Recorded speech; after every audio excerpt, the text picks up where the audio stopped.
la France une mère affligée, qui est entre ses bras de deux enfants chargés.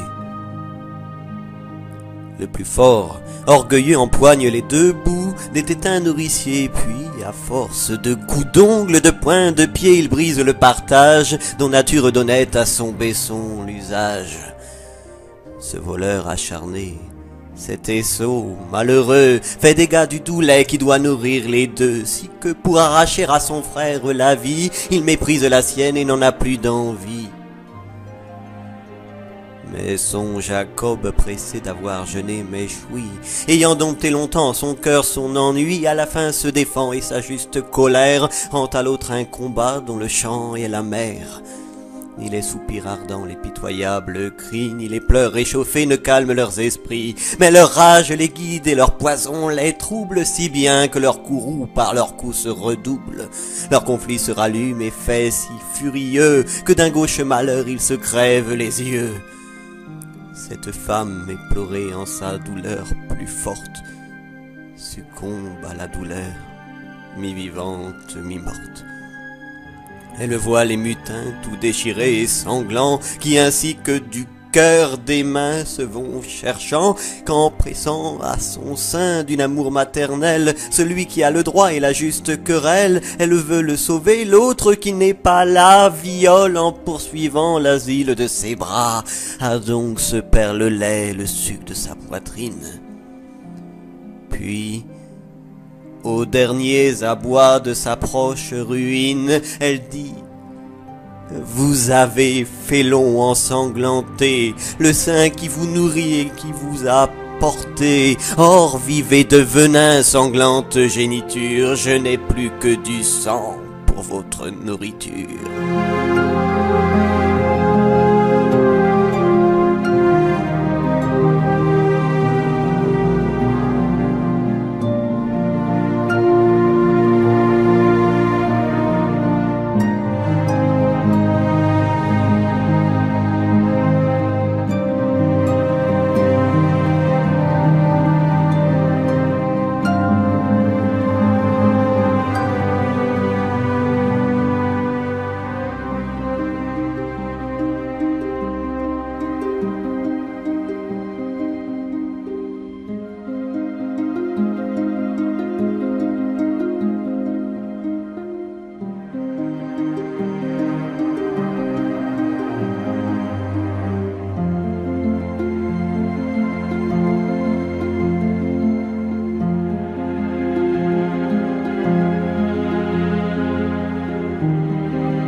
Ce mage, qui d'un mot renverse la nature, n'a choisi pour palais que cette grotte obscure.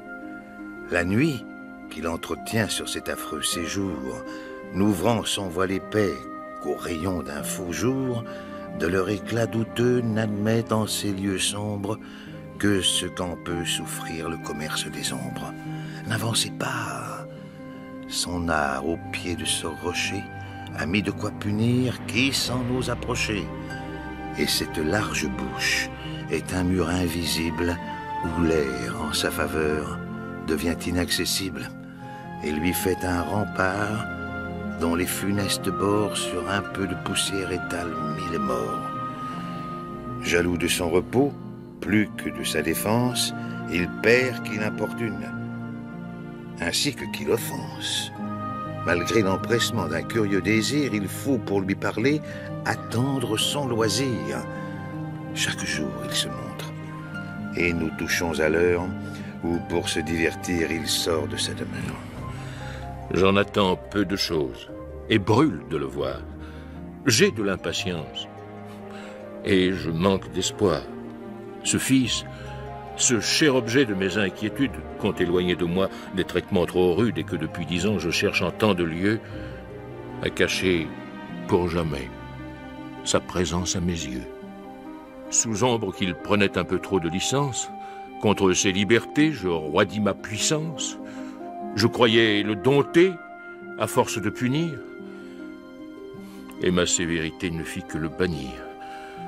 Mon âme vit l'erreur dont elle était séduite, je l'outrageais présent et je pleurais sa fuite. Et l'amour paternel me fit bientôt sentir d'une injuste rigueur un juste repentir. Il l'a fallu chercher. J'ai vu dans mon voyage le Pô, le Rhin, la Meuse et la Seine et le Tage. Toujours le même soin travaille mes esprits. Et ces longues erreurs ne m'en ont rien appris. Enfin, au désespoir de perdre autant de peine, et n'attendant plus rien de la prudence humaine, pour trouver quelques bornes à tant de maux soufferts, j'ai déjà, sur ce point, consulté les enfers. J'ai vu les plus fameux, en la haute science dont vous dites qu'Alcandre a tant d'expérience. On m'en faisait l'état que vous faites de lui. Et pas un d'eux n'a pu soulager mon ennui. L'enfer devient muet quand il me faut répondre. On ne me répond rien qu'afin de me confondre.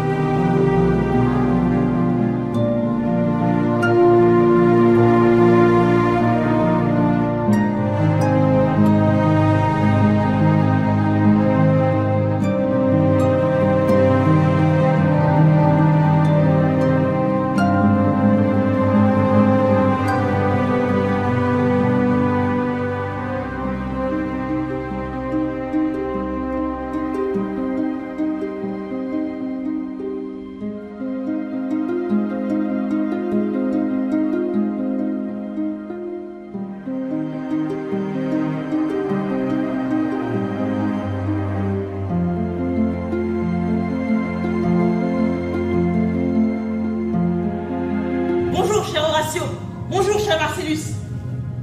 Eh bien, cette chose est-elle de nouveau apparue cette nuit? Je n'ai rien vu.